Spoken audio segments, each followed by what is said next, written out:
This is the story called Old Bo's Magical Hat. This is a story about a young girl that lived in a small town a long time ago. Every day she would walk around the block, and every day Old Bo would be sitting on a bench in his front yard smoking his pipe. One day she stopped to talk to him. He told her that he traveled the world when he was a young man, but now he was too old to do that. However, he said he had this magical hat with a big feather, and every time he put it on, he could close his eyes and go wherever he wanted. After that, the girl would stop by each day, and Old Bo would tell her stories about his many adventures.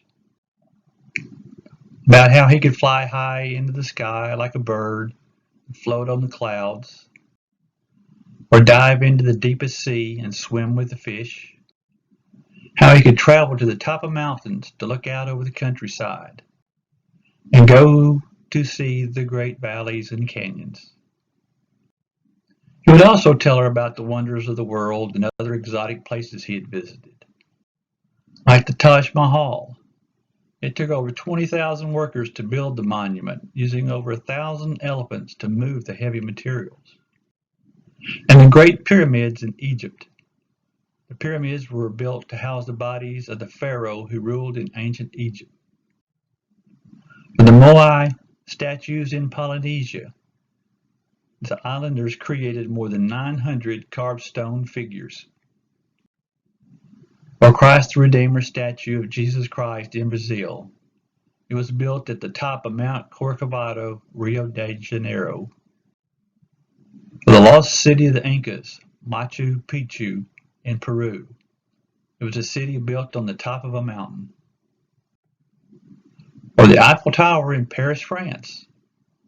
It was built for the 1889 World Fair to celebrate the 100th anniversary of the French Revolution. Or the Statue of Liberty in America. The Statue of Liberty was a gift of the people of France to the American people on the American Centennial in 1886. This went on every day for a long time. Then one day she went by his house and Old Bo was not on his bench, just his magical hat. After a few days, the girl told her mom about him not being there. Her mom put her arm around her and said, "Well, you see, I think Old Bo wanted to go on one more adventure. So he sat on that bench in his front yard, put on that old magical hat, closed his eyes, and went on his last adventure." After that, each day the girl would stop by Old Bo's house, sit on his bench, and put on that old magical hat. She would then close her eyes and go to all those exciting places Old Bo had told her about. The end. I hope you enjoyed the story. This is Opa.